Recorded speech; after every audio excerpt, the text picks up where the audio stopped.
ಬಾಗಲಕೋಟ ನಗರದಲ್ಲಿ old town ಮತ್ತು ನವನಗರ ಇವತ್ತಿಂದ ಈ ರಸ್ತೆ ಅಪಘಾತದಿಂದ ಆಗಿರ್ತಕ್ಕಂಥ ಪ್ರಾಣಹಾನಿ ಮತ್ತು ನೋವನ್ನು ತಡೆಗಟ್ಟೋದಕ್ಕೋಸ್ಕರ ಈಗಾಗಲೇ ಬಾಗಲಕೋಟೆ ಜಿಲ್ಲೆ ನಗರದಲ್ಲಿ ನಾವು 22 ಆರ್ಟಿಫಿಷಿಯಲ್ ಇಂಟೆಲಿಜೆನ್ಸು ಕ್ಯಾಮ್ರಾ ಮತ್ತು ಅದಕ್ಕೆ ಸಂಬಂಧಪಟ್ಟಂಗೆ ITMS ಪ್ರಾಜೆಕ್ಟನ್ನು ಇವತ್ತಿಂದನೂ ಕೂಡ ನಾವು ಅನುಷ್ಠಾನಗೊಳಿಸ್ತಾ ಇದ್ದೀವಿ. ಕಳೆದ ಒಂದು ವಾರದಿಂದ ಕೂಡ ನಾವು ನಾಗರಿಕರಿಗೆ ಇರತಕ್ಕಂಥ ಎಲ್ಲರಿಗೂ ಕೂಡ ಜಾಗೃತಿಯನ್ನು ಮೂಡಿಸಿದ್ವಿ. ಇವತ್ತಿಂದ ಫೈನ್ ಹಾಕೋದಕ್ಕೆ ಸ್ಟಾರ್ಟ್ ಮಾಡ್ತೀವಿ. ಇದು ಫೈನ್ ಹಾಕೋದು ಉದ್ದೇಶ ಜನರಿಗೆ ತೊಂದರೆ ಕೊಡ್ತಕ್ಕಂಥದ್ದಲ್ಲ, ಬಟ್ ನಿಮ್ಮಲ್ಲಿ ಸುರಕ್ಷತೆಗಾಗಿ ನಾವು ಮಾಡ್ತಾ ಇದ್ದೀವಿ. ಹೆಲ್ಮೆಟ್ ಹಾಕೋದ್ರಿಂದ ಆಕ್ಸಿಡೆಂಟ್ ಆದರೂ ಕೂಡ ಪ್ರಾಣ ಹೋಗೋದು ತಪ್ಪುತ್ತೆ. ಸೀಟ್ ಬೆಲ್ಟ್ ಹಾಕೋದಕ್ಕೋಸ್ಕರ ಟ್ರಿಪಲ್ ರೈಡಿಂಗು ಮತ್ತು ಮೊಬೈಲ್ ಉಪಯೋಗ ಮಾಡಿದ್ರ ಮೇಲೆ ತಾವು ಕೂಡ ನೋವನ್ನು ಅನುಭವಿಸ್ತೀರಿ, ಮತ್ತು ಇನ್ನೋಸೆಂಟ್ ಯಾರು ದಾರಿ ಹೋಗರು ಇರ್ತಾರೆ ಅವ್ರಿಗೂ ಆಕ್ಸಿಡೆಂಟ್ ಮಾಡಿ ತೊಂದರೆ ಕೊಡ್ತಕ್ಕಂಥದ್ದಾಗುತ್ತೆ. ಇದೆಲ್ಲನೂ ತಪ್ಪಿಸ್ಬೇಕಂತ ಹೇಳ್ಬಿಟ್ಟು ಇವತ್ತಿಂದ ನಾವು ITMS ಸಾಫ್ಟ್ವೇರ್ ಜಾರಿ ಮಾಡ್ತಾ ಇದ್ವಿ ಬಾಗಲಕೋಟೆ ನಗರದಲ್ಲಿ. ಸೊ ನಿಮ್ಮ ಮನೆಗೆ ನೇರವಾಗಿ ಅದು ಏನು ತಾವು ವೈಲೇಷನ್ಸ್ ಮಾಡಿರ್ತೀರಿ ವಿತ್ ಫೋಟೋ ತಮಗೆ ರಿಸಿಪ್ಟು ಬರುತ್ತೆ. ಮತ್ತು ಆ ರಿಸಿಪ್ಟ್ ಬಂದಂಥದ್ರಲ್ಲಿ ನಾವು 10 ಕಡೆ ಬಾಗಲಕೋಟೆ ಒಂದಲ್ಲಿ ತಮ್ಮದು ದಂಡನ ಪಾವತಿ ಮಾಡೋದಕ್ಕೆ ಕೂಡ ಸೂಚನೆಯೂ ಇರುತ್ತೆ.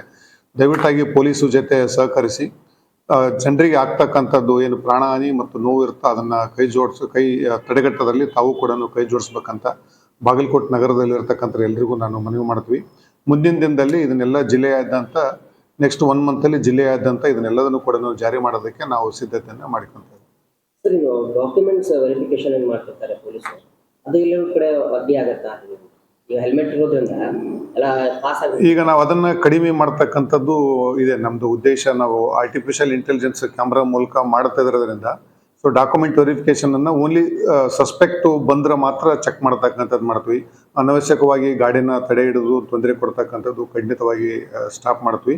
ಮತ್ತು ಅದಕ್ಕೆ ನಾವು ಏನು ಟ್ರಾಫಿಕ್ ಪೊಲೀಸರು ದಂಡ ಹಾಕೋದಕ್ಕೆ ಏನು ಉಪಯೋಗ ಆಗ್ತದ್ರೋ ಅವರೆಲ್ಲರನ್ನೂ ಕೂಡ ರೆಗ್ಯುಲೇಟ್ ಮಾಡೋದಕ್ಕೆ, ಅಂದರೆ ಎಲ್ಲಿ ರಸ್ತೆ ಸಂಚಾರ ದಟ್ಟಣೆ ಇರುತ್ತೋ ಅಲ್ಲಿ ರೆಗ್ಯುಲೇಟ್ ಮಾಡೋದಕ್ಕೆ, ಎಲ್ಲಿ ಟ್ರಾಫಿಕ್ ಇದು ಒನ್ ವೇ ಮಾಡ್ತಕ್ಕಂಥದ್ದಾಗಲಿ, ಮತ್ತು ಒಂದು ಆಡ್ ಆ್ಯಂಡ್ ಇವೆನ್ ನಂಬರ್ದು ಪಾರ್ಕಿಂಗು ಜಾರಿ ಮಾಡ್ತಕ್ಕಂಥದ್ದಾಗಲಿ, ಇನ್ಮೇಲೆ ಪೊಲೀಸವ್ರನ್ನೆಲ್ಲರೂ ಕೂಡ ಟ್ರಾಫಿಕ್ ಪೊಲೀಸನ್ನು ಜಾಸ್ತಿಯಾಗಿ ರೆಗ್ಯುಲೇಷನ್ಗೆ ಯೂಸ್ ಮಾಡ್ತೀವಿ. ಈ ಥರ ದಂಡ ಹಾಕೋದಕ್ಕಾಗಲಿ ಮತ್ತು ಸುಮ್ಮನೆ ವಾಹನನ ತಡೆ ಹಿಡಿದು ಡಾಕ್ಯುಮೆಂಟ್ಸ್ ಕೇಳ್ತಕ್ಕಂಥದ್ದನ್ನು ಸಂಪೂರ್ಣವಾಗಿ ನಿಲ್ಲಿಸ್ತೀವಿ.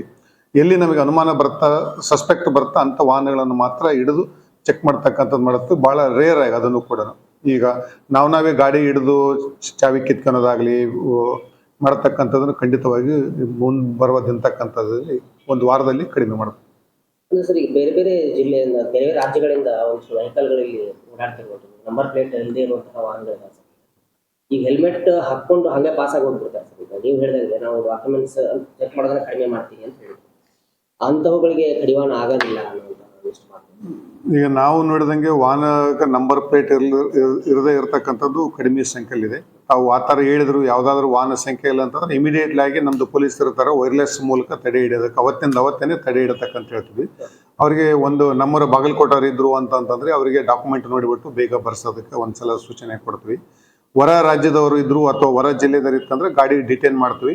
ಏನು ಕಾನೂನು ಕ್ರಮ ಇತ್ತು ಆ ಕಾನೂನು ಕ್ರಮನ ತಗೊಳ್ತೀವಿ. ದಂಡ ಭರಣವನ್ನು ಮಾಡುವಂಥದ್ದು ಹೇಗೆ ಅಂತ ನಾವು ಅದರಲ್ಲಿ 10 ಕಡೆ ನಾವು ಆಲ್ರೆಡಿ ಆಯ್ಕೆ ಮಾಡ್ಕೊಂಡಿದ್ದೀವಿ. ಈಗ ಹೆಂಗ ಬಾಗಲಕೋಟೆ ಒಂದಲ್ಲಿ ಎಲ್ಲ ಉಳಿದಿರ್ತ ಸರ್ವೀಸಸ್ಗೆ ಏನು ಸರ್ಕಾರದಿಂದ ಸರ್ವೀಸಸ್ಸು ತಗೊಂತಿದ್ರು, ಎಲೆಕ್ಟ್ರಿಸಿಟಿ ಬಿಲ್ ಕಟ್ಟೋದಿರ್ಬೋದು, ವಾಟರ್ ಬಿಲ್ ಕಟ್ಟೋದಿರ್ಬೋದು, ಅದೇ ಸೇಮು ಹೋಗಿಬಿಟ್ಟು ಸರ್ಕಾರಕ್ಕೆ ಭರಣ ಮಾಡ್ತಕ್ಕಂಥದ್ದನ್ನು ಈಸಿಯಾಗಿ ಮಾಡಿದ್ವಿ. ಮತ್ತು ಇನ್ನೂ ಸ್ವಲ್ಪ ದಿವಸದಲ್ಲಿ ಆನ್ಲೈನ್ ಕೂಡ ಪೇಮೆಂಟ್ ಮಾಡೋ ರೀತಿಯಿಂದ ಕೂಡ ವ್ಯವಸ್ಥೆನ ಮಾಡ್ತೀವಿ. ಥ್ಯಾಂಕ್ ಯು ರೀ.